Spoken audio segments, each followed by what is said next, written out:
Hi everyone, my name is Jordan Marshall. I'm Chief Reporter at Building and I'll be chairing today's discussion. Today's webinar, Speeding Up the Journey Towards Value-Based Decision-Making in UK Construction, is looking to discuss the Construction Innovation Hub's new Value Toolkit, which was unveiled today. The £72 million government-backed R&D program is working to develop a new value toolkit intended to help policymakers and clients make faster and informed decisions that incentivise industry to respond with innovation and high-value solutions. We're really excited about our panel today. We have Keith Waller, Program Director at the Construction Innovation Hub, Anne Bentley, who is the Global Board Director at Ryder Levitt Bucknell and lead on supply chain and business models at the CLC, Neil Robertson, Chief Executive at the National Skills Academy for Rail, Hannah Vickers, Chief Executive at the Association for Consultancy and Engineering, and Huda Assad, Head of Infrastructure Performance at the Infrastructure Projects Authority. First of all, today we're going to get everyone to run through their discussions, and then after that we're going to have a Q&A session. Please feel free to have those questions coming in throughout. We'll also have 3 poll questions spaced throughout the conversation. So without me taking up too much time, I'm going to throw things over to Keith, who will kick us off. Thanks, Jordan. I think you're going to pass control. So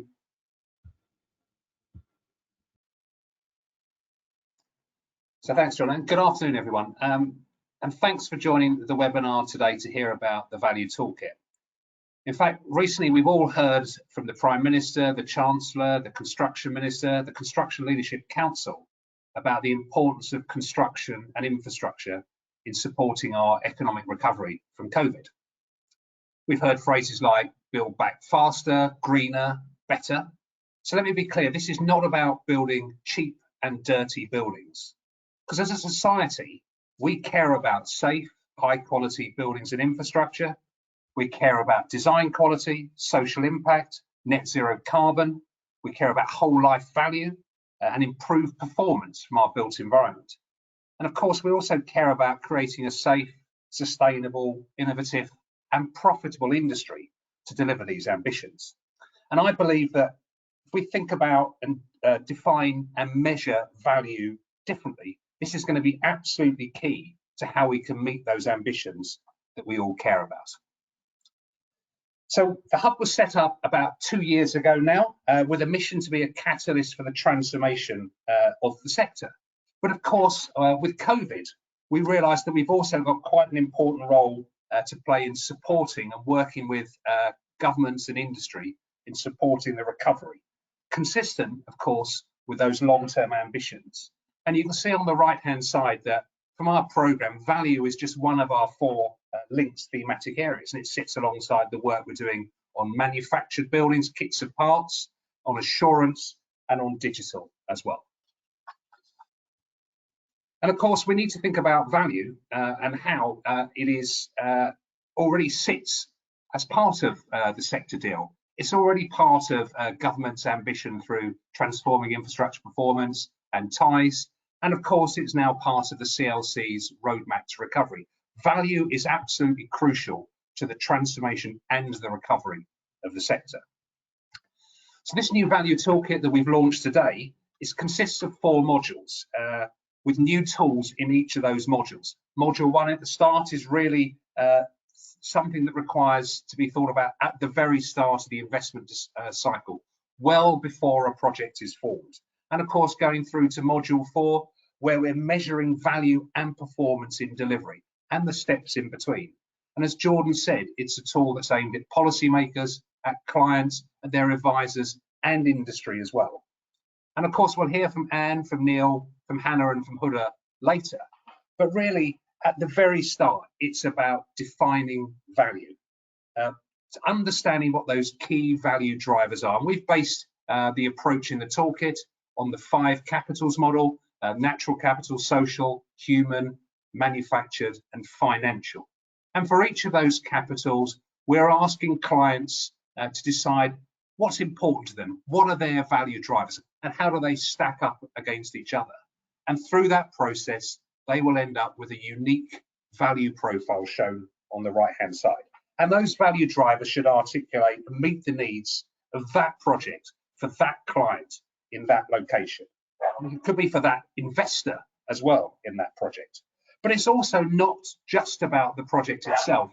It's about how do we support those wider ambitions that we have as a society, decarbonising our infrastructure, delivering greater social value, driving innovation, and much more. And of course, we want to see that unique value profile used to inform our decision making as we move forward. And of course, if we defined the profile, we need to index it and start to find a way to measure value as we go through the life cycle to inform our choices and the options, including in procurement. We'll hear more, of course, from Hannah and Anne specifically later. And the questions we should be asking at each of these interventions, at each of these stages is, are we value creating or are we value destroying? How do we improve the value that we're delivering, measured through that value profile, meeting those value drivers, and of course, delivering that wider social, economic and environmental ambition that we have. And of course, as we go through, as we build this data, as we make these decisions, we can start to feed back to understand what works, what is driving value, what are the solutions that really support those ambitions, what perhaps need more work if they are to deliver increased value. And we mustn't think about value just being measured and assessed when we're doing the capital phase of a project. We need to be thinking about how we measure value throughout the whole investment lifecycle. Is it delivering those benefits at the end of construction? Is it meeting the user's aspirations through its operational life? And of course, as we see the investment lifecycle continuing, are we making informed choices about whether we want to upgrade or repair or renovate? And are those decisions being driven by value? So before I let Hannah and Anne and Neil run through a bit more of the detail, I think it's important just to reiterate, we've published this report today, and the Hub, of course, will continue to engage and work with government, industry, and our stakeholders to develop and embed these tools into the future projects that we'll see coming in the weeks and months ahead. But if I could just talk about what success looks like to me. So success will be if we have a much wider understanding of value and how it can be maximised. I'd like clients to really understand and articulate their value drivers and drive towards meeting that real value across the whole investment lifecycle. And of course, I'd like industry to be unleashed to innovate and to drive real value to users and to society and to their businesses, and not be constrained by a narrow focus on cheapness. We need to be thinking about value as the driver of our decision making. And I hope you can share this same ambition and success and will feel inspired to get behind this new value toolkit. So together we can make a real difference and drive better social, economic and environmental outcomes from the investment we make each year in our infrastructure and built environment. So thank you very much, Jordan. No worries. Thanks very much for that, Keith. Okay, I'm just going to take back control now. And I'm also going to launch one of our polls now. So it'd be really great if we could get all of the audience to answer this one for us. That should be.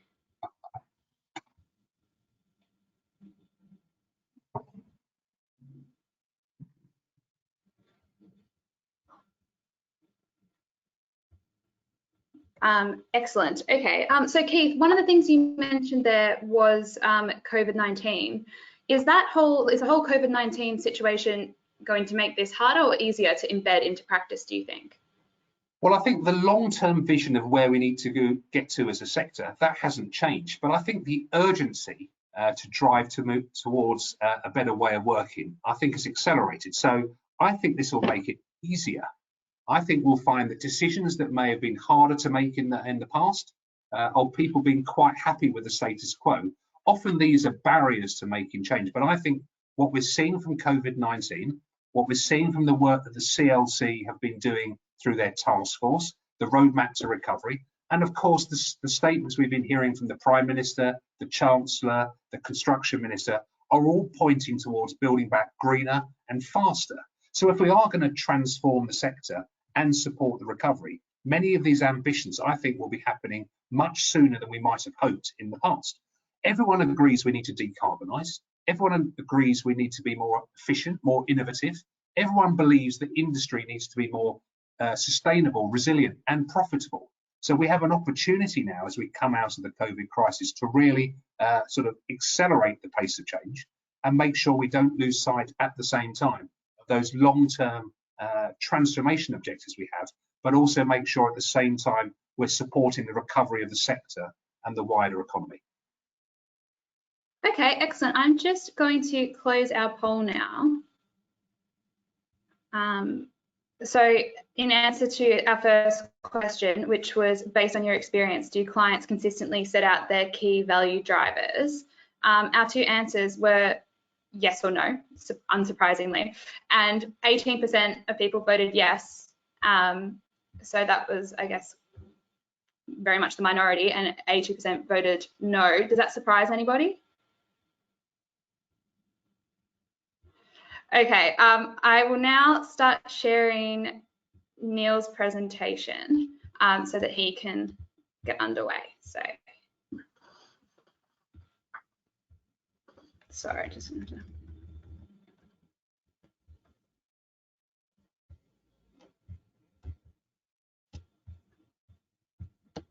Neil, ready when you are. Thank you, Jordan. Thank you, Keith, for an excellent and indeed stirring introduction there. And may I add my congratulations to you and your team for the report you've issued and the tool. From our perspective, it's absolutely in the right territory.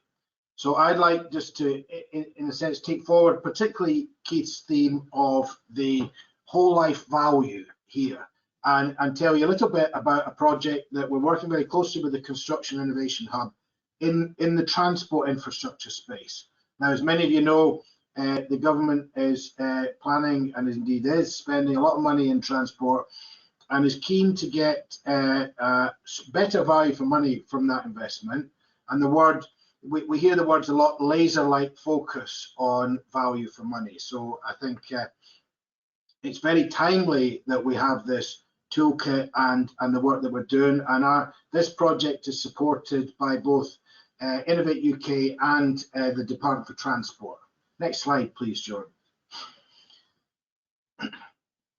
So we're calling it Living Lab, and the vision here is to really pick up on, in some detail, some of the points Keith was making in his wider sort of review of capital. So we have a view that in transport we are missing efficiencies of up to 40 to 50%, and there are 6 things we think we need to do to particularly address those. It's a slightly different environment from some other construction environments, but of course there's a lot of overlap. And I think if you did that same poll just in relation to transport infrastructure, it would be similar. So what, building on the tip, the Transport Innovation Efficiency Strategy is looking to identify the drivers of cost and value over the whole life, use this intelligence to highlight the best practice and drive innovation. Next slide, please.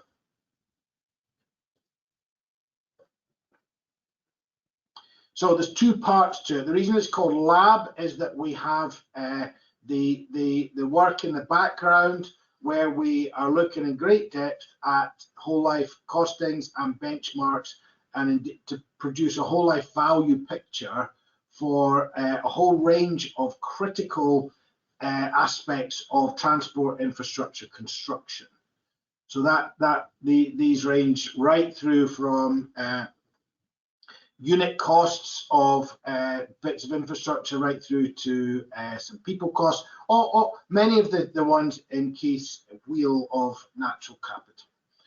And then when it comes out of the lab, the living bit is that we have demonstrator projects. Now, these demonstrator projects have been defined by clients as some of the areas that they see particular opportunities for improvement in efficiency, either because of repeatability or the complex nature of them. So I'll just in the next slide give you a slightly greater sense of those, and we'll see how the toolkit applies. So next slide, please, Joe. So footbridges are not the thing that excites everybody, but there's lots of them, and we haven't done the best job in terms of standardizing and creating best value in this space. Cooling the tube is something that many people worry about, and and of course with the global warming and new trains, etc., this is a growing problem. Everybody worries about the safety that we have in the nighttime deployments of staff on mainline and tube line, and of course data is becoming a central part of construction, and it's still quite new, and we're still learning how to do that better. So there's 4 of our demonstrators. Next slide, please, John.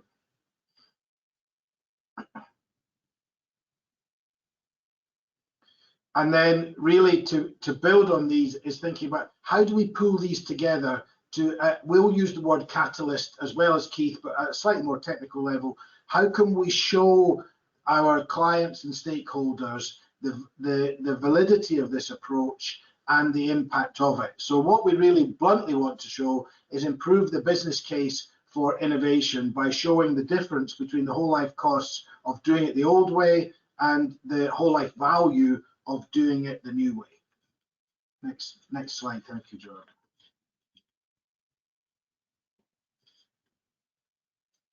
And of course, the benefits are, again, much broader than just cash, although cash is king, and we need to show the treasury value for money, but we're also looking for improvements in safety, of course, environmental issues, the better jobs, and obviously for the passengers and the users of the transport network, then there needs to be benefits for them as well.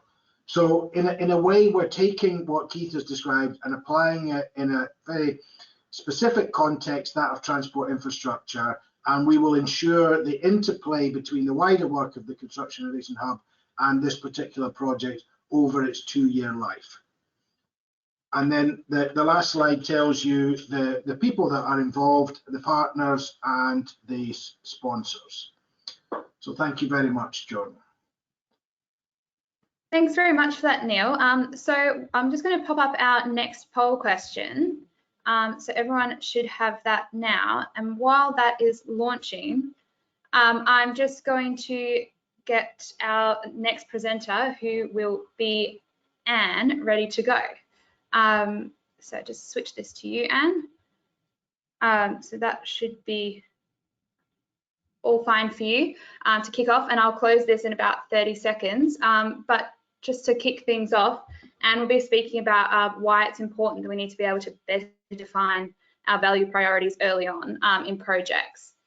So if we could just get everyone to cast their votes, that would be really great.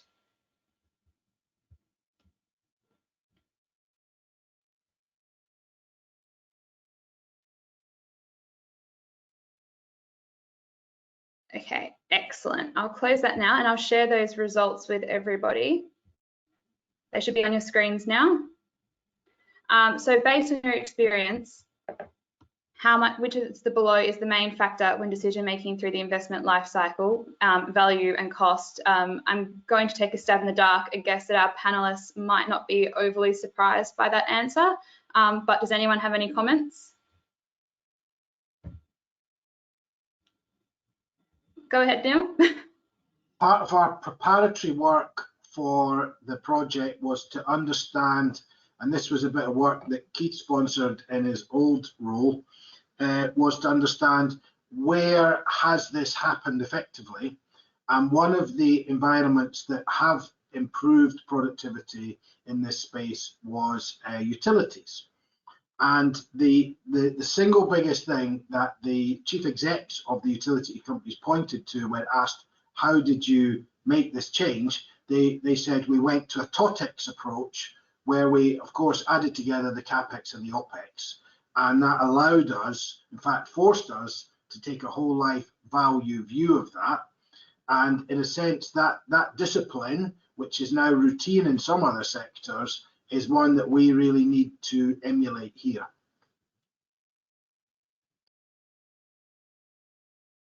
Excellent. Okay. Well, I guess we might throw that everything over to you now, Anne, if you want to launch your presentation. That sounds good to me.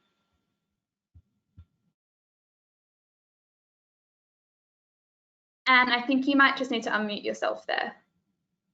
Sorry, there you go. Okay, can you see my presentation? Good, because I can't.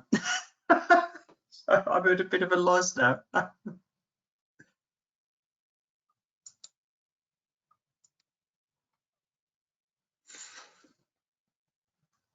I'll take back control. I've got your slides. Yeah, you take back control and I'll get you to go through the slides. Yeah.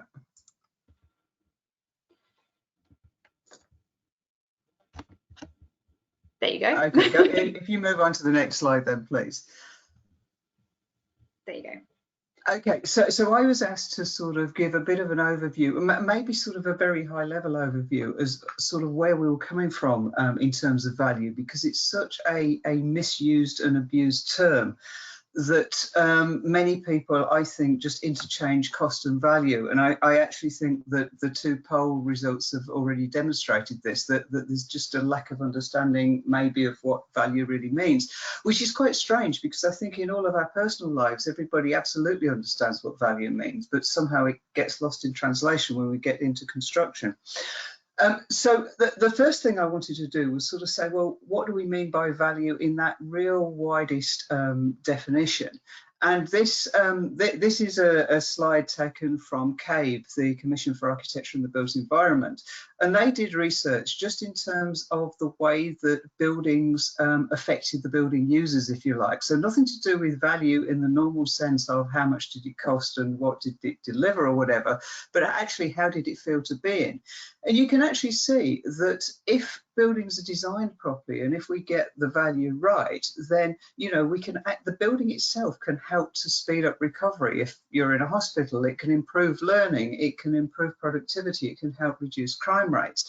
And so these are really, really sort of high aspirations that the construction sector should be delivering. If we go into the next slide, please. What I thought was that we needed to look at maybe a few examples of whether they'd done it knowingly or perhaps they'd done it intuitively. Clearly, the commissioners for buildings already knew this. So, you know, Canterbury Cathedral is very different to some system-built housing in the 1950s, which is very different to the most sustainable building in the UK at the moment, which is the Bloomberg headquarters in London. All of whoever, I have no idea who commissioned Canterbury Cathedral, but whoever commissioned these three different projects had really, really well-defined value drivers. You know, the cathedral had to be inspiring and uplifting. The housing had to be, frankly, quick and cheap. And the Bloomberg headquarters had to have, you know, be built for another 100 or 200 years and had to be hugely sustainable. So if we go into the next slide, it's not that we don't understand value, it's more that we have a greater difficulty in defining it. And so quite a lot of the original work that we did at the CLC, and that's now sort of, you know, intrinsic to the work that Keith's doing at the Hub, was to find examples, real hard examples of where value had actually been included in the procurement process. And what we very quickly found was that if we changed the language to outcome rather than value, it was probably much more easily understood, both by clients, by advisors, and by people working in the industry. And certainly at the time, this is probably 2 or 3 years ago now, one of the best examples that we had of this outcome-based procurement was Anglian Water.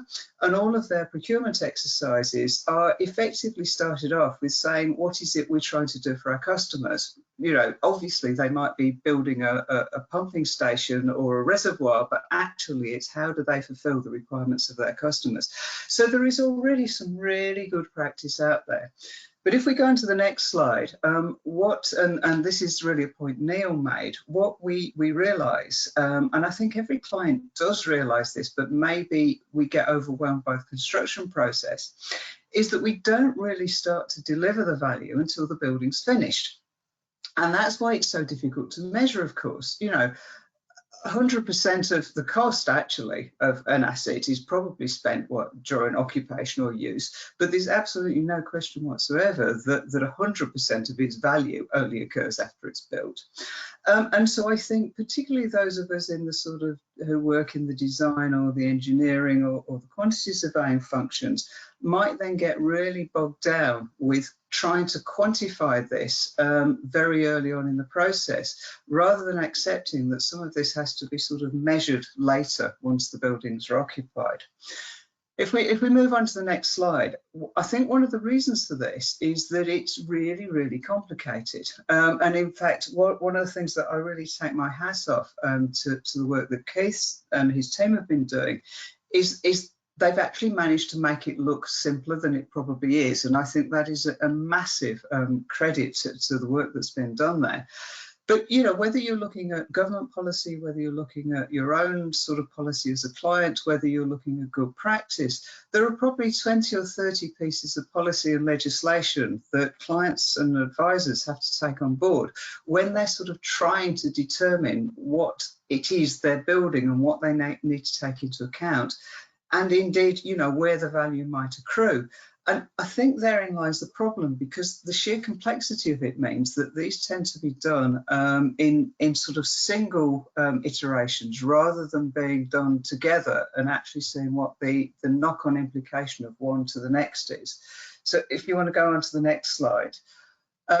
Any of you that have seen anything that I've ever spoken about before have probably seen this slide before. It's one of my favourite slides, if you can have such a thing. And what this is, it doesn't really matter if you can't read the bit in the middle, but what the left-hand side is the client's analysis of their brief and where they thought the value lay. And what the right-hand side is the quantity surveyor's assessment of the actual tender documents and where the value was actually being spent, and where the money was being spent, not where the value was being spent.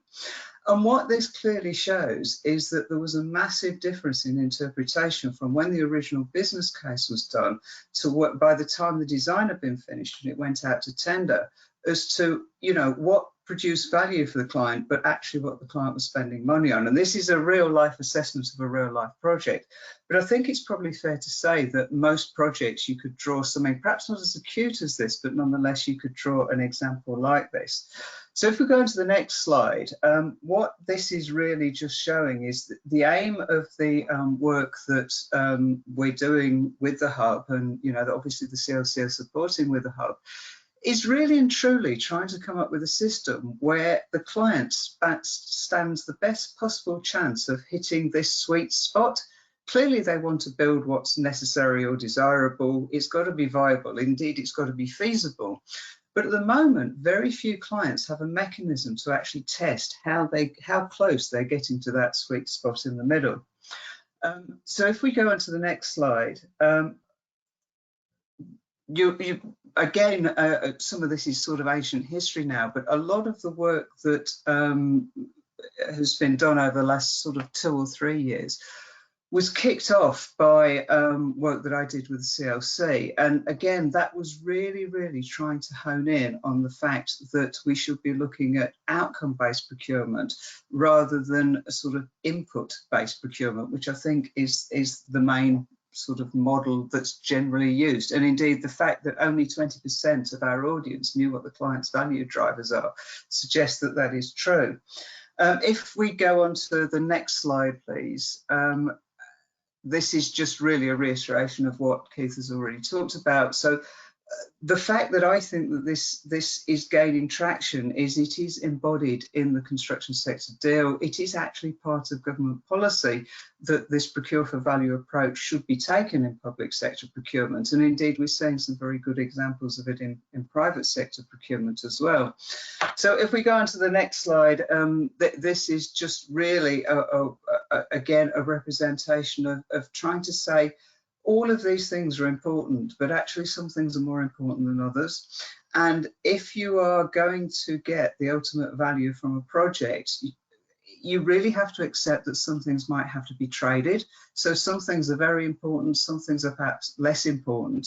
And only by designing that sort of overall value spectrum for a project will you actually get the outcome that the client desires. So that takes me on to my final slide, and this is just an example of, this genuinely is a photograph of what the client desired. Again, it's a building that RLB works on, it's actually in Sydney. And this costs nearly 3 times per square metre as the typical building for a university. But Dr. Cho Chak wanted something that would be a memorial, and that was effectively what the brief said. And so this is the building that was delivered, and in his eyes, although it was 3 times as expensive as a building that could have been built that fulfilled the functional requirements, he thought this was great value for money. So on that note, I'll hand back to you, Jordan. Thanks so much, Anne. I think we might jump straight to Hannah now. So Hannah, I'll pass it over to you. Thank you. Okay. Right, I'll just check you can all see that. Okay. So I'm going to, I guess, build a little bit on some of our previous presenter slides. So in the report that Keith mentioned today, he talked about the publication of a toolkit, or if you like, the statement of intent, I should say, around the development of this toolkit. And the most developed part of that is the definition of value, and being able to quantify, if you like, value and come to market on the basis of contracting and partnering with industry to deliver that value. So that has unlocked, if you like, quite a fundamental shift in how we are able to actually structure our delivery models. So I'm going to sort of, if you like, pick up from assuming the client has used the first tool in Keith's toolkit and popped out with the definition of value, and just take you through a few slides on the second module in Keith's toolkit, which looks at actually how do you structure your route to market in a way that builds on that. And so it's at its early stages of thinking, so it's lovely to be able to share it, but equally I don't have all the answers. And one of the asks of the audience really would be to say, this is the direction of travel, but please do feel free to input and share and bring, you know, your own research to me around this.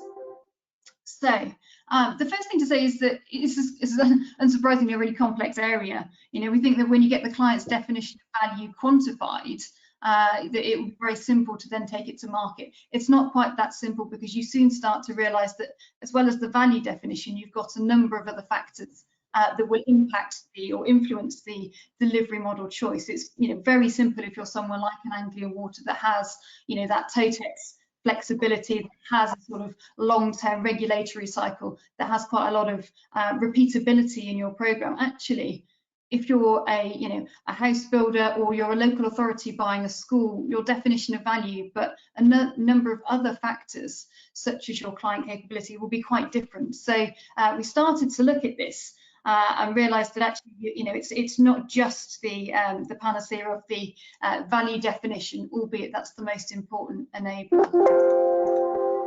So I thought I'd just pause here and say, look, why is it important for us to have this second phase in the tool around taking the taking the definition of value and putting some structure, if you like, around how clients might take that to market?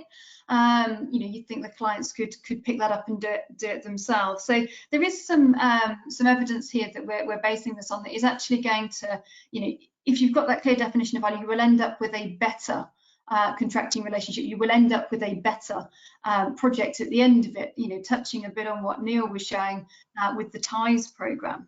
The second thing is it's going to be faster. So what we're aiming for here is to standardise this, recognising it's a very complex area, is to try to take the definition of value and, if you like, standardise how you select your delivery model based on that, meaning that actually the clients will move through that process more quickly and they'll be able to, if you like, have more mature conversations with the supply chain, because, you know, part of this is to look at standardising the list of options that the client can choose from. So again, it gives the market a much better chance to understand what they're being asked to compete on, and therefore increasing competition. And lastly, one of the big drivers in this is to build into this selection process and this development of the commercial strategy a better understanding of risk, and in particular the industry's capability to be able to mitigate risks. So you know, we've touched on it a little bit in some of the other presenters' slide, but actually being able to bring together both sides, both parties, if you like, around an understanding of who can mitigate the risks to delivering the client's mean that we end up with much fairer commercial relationships. We don't get risk transferred or held on to, actually, where either party has got a role or an ability to be able to mitigate it. So just to give you a bit of a sneak peek, and I will caveat this heavily and say this is definitely not something that is fully formed yet, but just to be brave and put it out there. So this module, this second module of Keith's toolkit, is focused on two parts. The first part of it focuses on taking the client through how they would select their delivery model from this standardized list. And the second part works for the client to guide them through how to develop their commercial strategy. So, as Anne touched on in her presentation with her 2 pies, you don't get that mismatch between client having a clear definition of value and actually ultimately what they contract for with the market and what gets delivered being something entirely different. So this process really, in this tool, in the second module, is really focused on, if you like, bridging that valley of death. So I'm going to just take you through some of the emerging thinking. It won't take too long. Right. So the first part is around the selection of the delivery model. And recognising we have an interesting mix of terminology here, I thought it was helpful just to define what that was. But what we're seeking to do with this is to, if you like, catalogue the potential delivery models. And you'll see some of them up there on the screen, traditional delivery, design and build, alliancing, so Project 13 type approaches, but also new, some new delivery models we think could come on stream, like the platform approach, one sort of commercial model for multiple projects, if you like. What we're looking to do with this tool is actually to have that standardized list and then walk the client through a series of stages. You see with the conveyor belt at the bottom, walk the client through a series of stages to make sure that you're kind of narrowing down on the delivery model that best meets your value drivers, that best fits your risk profile, fits with your client criteria, things you can't change necessarily around your funding, around how experienced your team is, and then gives you the chance to test that with the market in quite a structured way. So that's the premise of this tool. Again, the piece that we've started with is to look at the evidence-based, if you like, the cause and effect between those factors and the different delivery models, because this is the bit where we'll get speed into the process.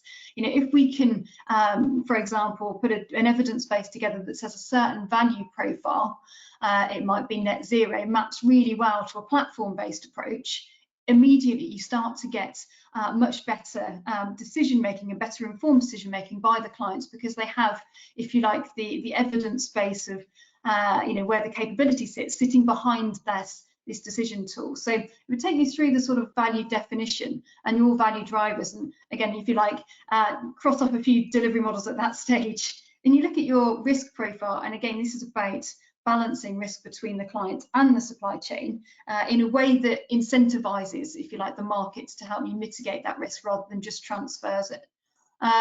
There are the client criteria that, as you say, kind of moving through, you're crossing off more delivery models all the time. The client criteria there, the sort of, whether you've got a long-term interest in the asset, for example, will again influence your choice of delivery model. And then finally, being able to actually go to market. And interesting, this is an area where you're going to have quite a sort of live conversation at the moment, in particular because we've got COVID impacting on things like the market's appetite, like the market's capacity. So, a really important step to have that market engagement before you sort of close off in the delivery model choice. So that's the first part, and I said not completed, so that's where we're thinking with that, is that each of those steps will be very evidence-based. But if I move forward now into the commercial strategy development, and just give you again a very sneak peek here, but what we're looking at in this phase, and this is a sort of second tool that would come in to support the clients, is really to start to help the clients take decisions around how they package. So this is where you draw in industry business models and hopefully shifting more towards sort of output and outcome based business models, those sorts of contract incentives, those sorts of revenue models. So again, what we're looking to do here is standardize the choice that you have around the business models from industry, to structure that conversation with the client in a better way, and again overlay how you would take that through defining your contracts, what sort of incentives you would put in place, all actually made possible by the fact that you've got a quantifiable definition of value up front, which you would flow down through the packaging strategy and into the contract themselves, and into how you actually go and sort of pay your supply chain, if you like. The incentives mechanism should be on a sort of output and an outcome basis. But the real point here is that you get that alignment. It's a very logical walk through. So finally, I thought, although I've thrown a lot of diagrams at you and a lot of confusing terminology perhaps there, it's all in the document that Keith referenced. I have a read at your leisure. It's still a work in progress, but if I had to put on one slide what we're trying to do here is we're trying to create something that helps clients make rational choices. Anne touched on the fact that we don't struggle with the definition of value in our personal lives. So this is my perfect car, and actually that was quite an easy decision for me. I don't have a lot of young children to put in the back of it. I quite like to go faster, and it's pretty stylish and it's nice and green. But actually, I have absolutely no knowledge in designing a car, in buying a car, in the supply chain associated with delivering a car. But what I can do is go on to Aston Martin's website and they'll configure it for me. And I think really that's what we're trying to do here, is to help clients when they've got that definition of value, configure their Aston Martin and come to market in a way that means that they get a nice, shiny, impressive green Aston Martin at the end of it, if that's what they really want. So that was a bit of a whistle-stop tour, but as I said, we're at the start of our journey, and I'm very happy to collaborate with those on the call to develop this as we move over the next 6 months of the programme. Thank you. Okay, thanks very much, Hannah. That was great. I think what I'm going to do now is I'm just going to get Huda to say a few words, but I might run the last poll question while you're introducing yourself and give me a bit of a rundown, if that's okay with you. Yeah, no worries. Thank you for that. Do you want to do the poll first? No, it's okay. Everyone can answer while you talk, and then I'll close it while you're chatting. Great, thank you. So my name is Huda Asad, and I work at the IPA. I head up infrastructure performance, and I just wanted to say that as government have been co-chairs of the CLC and have been long-term supporters of the Procuring for Value work stream run by Anne, we are quite excited to be able to support the development of a toolkit to be able to make sure that it works for government, to help us to build back better, greener, faster, while supporting a more sustainable, productive, and competitive industry. And this focus on value linked to the outcomes that we care about is incredibly helpful as we start to document and put a lot of these initiatives in place through Project Speed, and in our definitions of value for money in a more pragmatic view, in having more consistent contractual terms and conditions, rationalized client requirements, and creating more consistent win-win commercial relationships with industry as a client. Great. Okay, I'm just going to quickly share these poll results, and then we'll get straight into the Q&A. So that's those, and I'll just hide them now. Did they come as a surprise to anybody? That might be a good way for us to kick off. So if everyone can make sure their mics are unmuted, and we can get into it.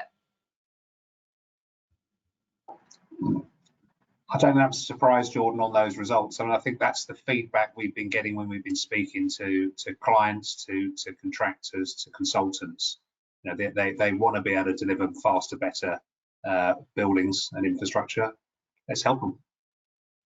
Okay, so we've got a ton of questions coming in. I'll do my best to get through as many as we can. I have to group a few, go a bit thematically, but we'll try and cover off as much as we can. But first off, what does success look like for this toolkit? Like, how much uptake are you expecting? Do you want me to start off with that, Jordan? Yeah, that'd be great. Kick us off, Keith. In the UK, we spend each year around about £65 billion on our economic and social infrastructure. That's schools, prisons, hospitals, highways, energy. So success to me is we use it on about £65 billion of that. Now, I don't think we're going to get there overnight, and there is a journey to go through. But if we can demonstrate through some of the early projects we're going to be working with in social infrastructure that it is delivering better outcomes, we expect to see some uptake. So we're targeting all of it. So we think that's how we help support a transformed sector and deliver better outcomes. Does anyone else have anything they want to chip in on that one, or should we jump to the next question? Perhaps similarly immodest, Jordan, we're taking a slightly different view, which is that instead of looking at the spend in the way that Keith is, we're thinking more around the productivity improvements, and that we see in the bit that we are looking at in transport infrastructure, up to 30% improvement. So success looks like a 30% reduction in unit costs over time. Okay, awesome. We've had a few questions coming in, given that procurement legislation is set to change with the impending exit from the EU. And so is this an opportunity to sort of embed value into that procurement legislation that is going to have to be rewritten anyway? Anyone have any thoughts? Anyone want to jump in on that? Anne? Oh, Anne, you're still muted, I think.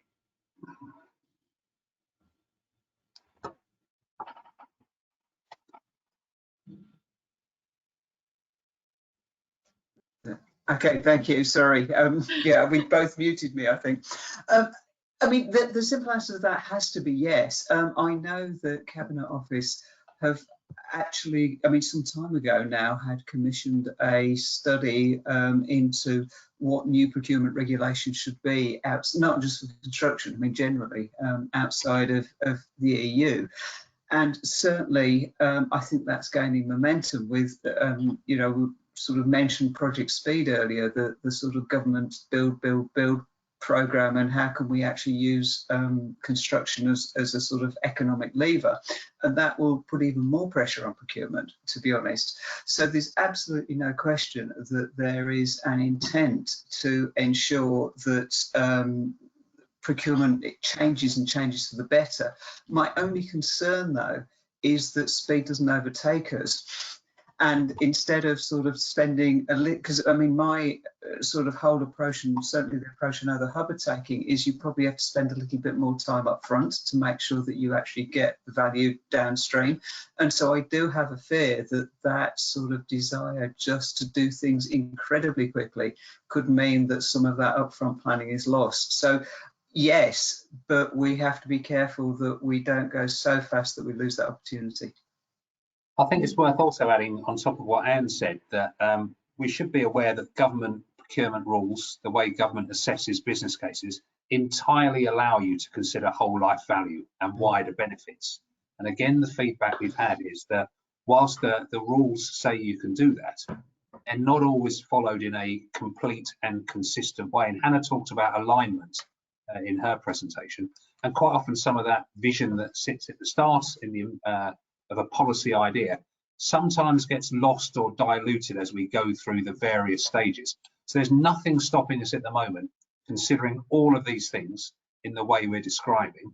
I do think though that EU exit and changing of procurement regulations may help do that in a more joined up and consistent way, but there's nothing stopping us doing it at the moment at all. We do have a sorry, Neil, go ahead.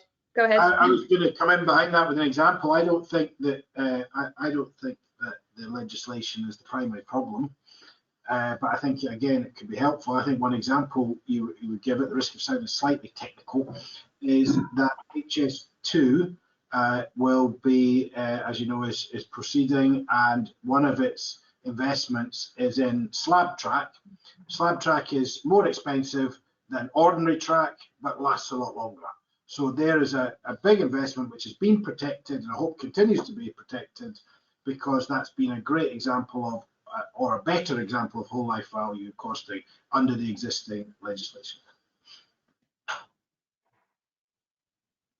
We do actually have a question here of that sort of basis of, clients' goals, and one of them is, what happens if a client's goal is just short-term and profit-driven? Like, what if their aim is to build a bunch of storage warehouses, and I think that's fine.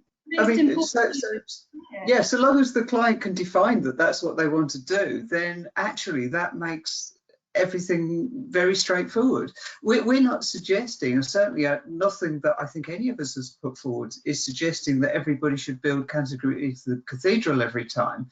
That Arley housing in my example, that was meant to be quick and cheap. That's why that was built, because people were coming home from the war and had nowhere to live. So I don't think any of us are saying that there's a certain standard. What we're saying is that whatever the standard is has to be defined.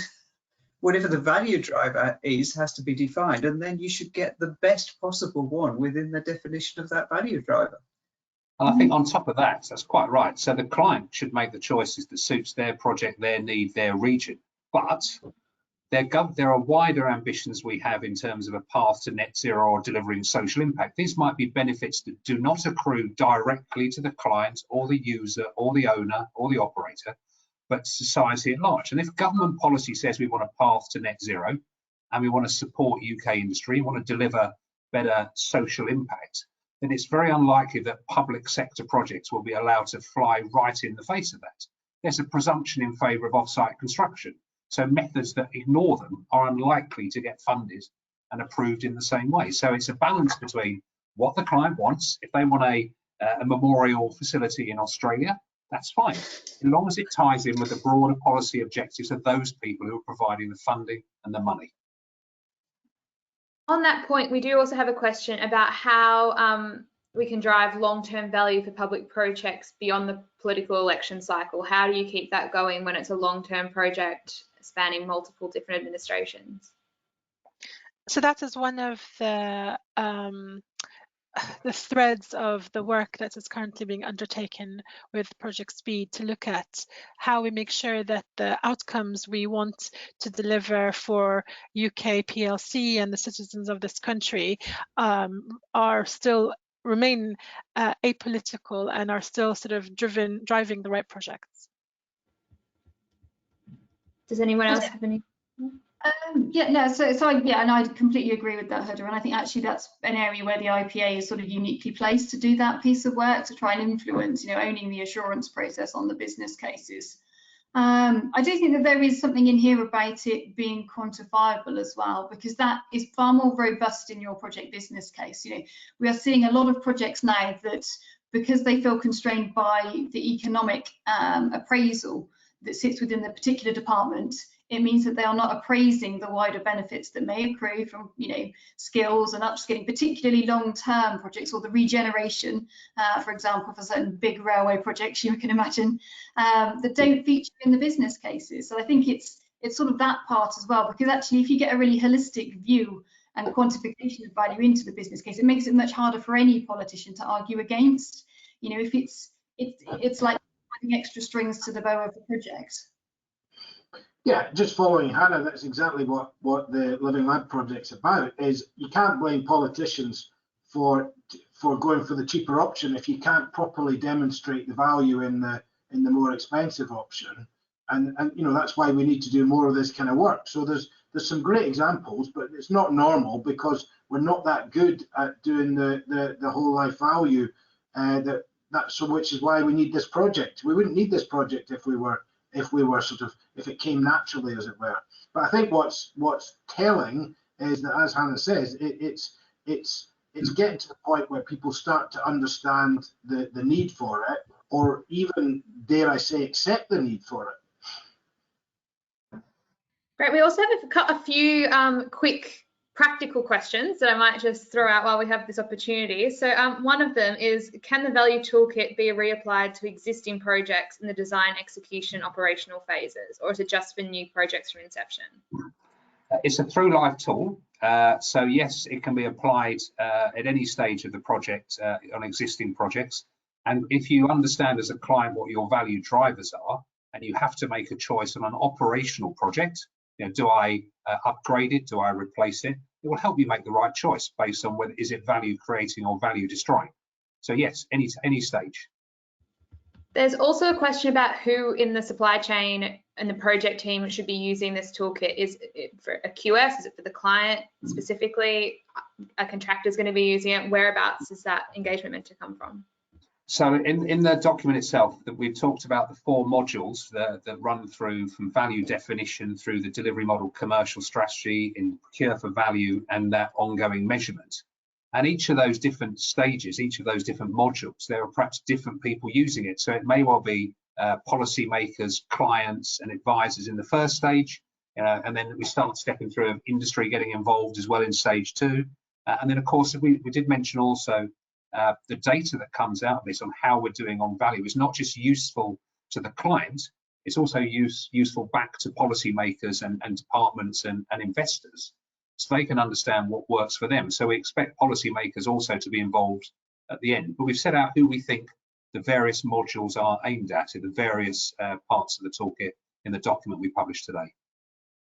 Another one sort of on a similar but slightly related note is, how do you ensure that notion of value is shared and captured throughout the whole supply chain? So it's not just the top of the supply chain benefiting from. Oh, that's a really important point. I think, Hannah, you've got some stuff on incentivization in the module you're working on. Perhaps you want to pick that one up. Yeah, no, it's really, it's a really challenging one.